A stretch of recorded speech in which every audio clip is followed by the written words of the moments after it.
Hello everyone, my name is Lettiere, and today we are going to be delving into the history of American educator Catharine Beecher. Now before we get too deep into her ideologies and impacts, if you take a look at your handout, I would first like to get into her background.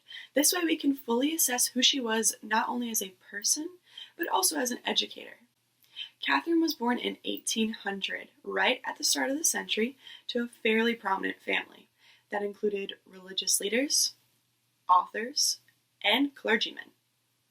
At the ripe age of 78, Catharine passed away, which was fairly old for women of that century, and she left a long-lasting legacy behind her.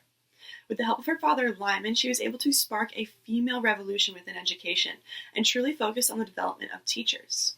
In being an educator herself, she was also an author, activist, and believe it or not, an anti-suffragist, which was fairly rare for the time. Now that we kind of understand who she was as a person, let's jump into how she felt about education and what her ideologies were. Starting off, Catharine believed in the importance of physical education and honing students' writing skills. She created a calisthenics course based on music and movement and urged students to study successful writers to model their own work after. She also attested to the impact of reading aloud and how it positively impacted teachers and students, stating that it helped to accustom the ear to the measurement of sentences and the terms of expression. She was incredibly adamant in only having women in the teaching workforce rather than men. She believed that it was a natural talent for women in that profession, and it acted as an extension of their domestication. Lastly, Beecher strongly supported the implementation of kindergarten in the school system. It was her thought that children had the natural need to express childlike impulses while also avoiding the rush of adulthood.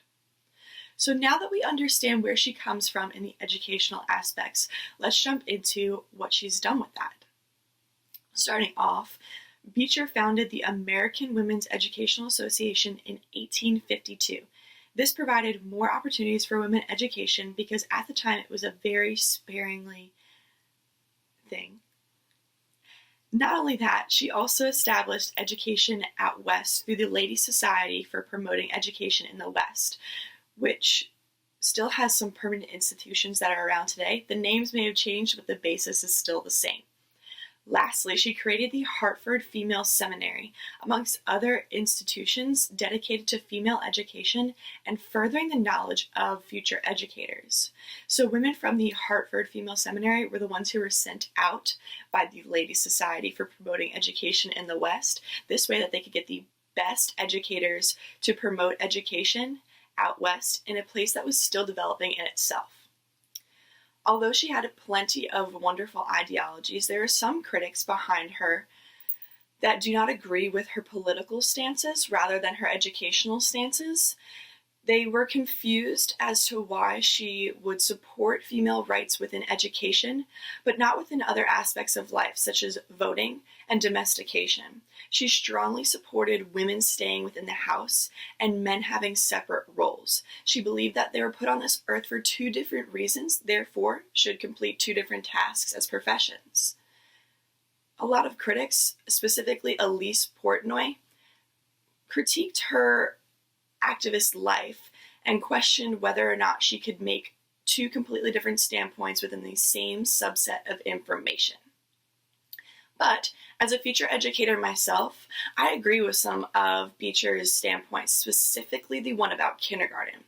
I aspire to be an elementary education teacher, and I truly believe that kindergarten has an amazing impact on the lives of children, and that it is crucial within their educational journey.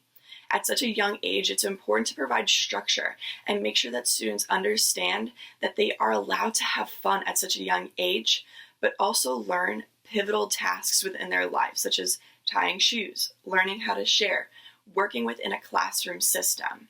I believe that this is very important, and Beecher walked so that people like Christine Harritine could run. Her and her colleagues have conducted studies about kindergarten, and they've made so much progress just because of her support with implementing kindergarten within public schools.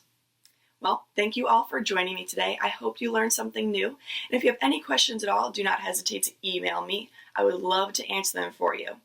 as well as there are some references on the back of the handout if you're looking for added information. Thank you and have a wonderful day.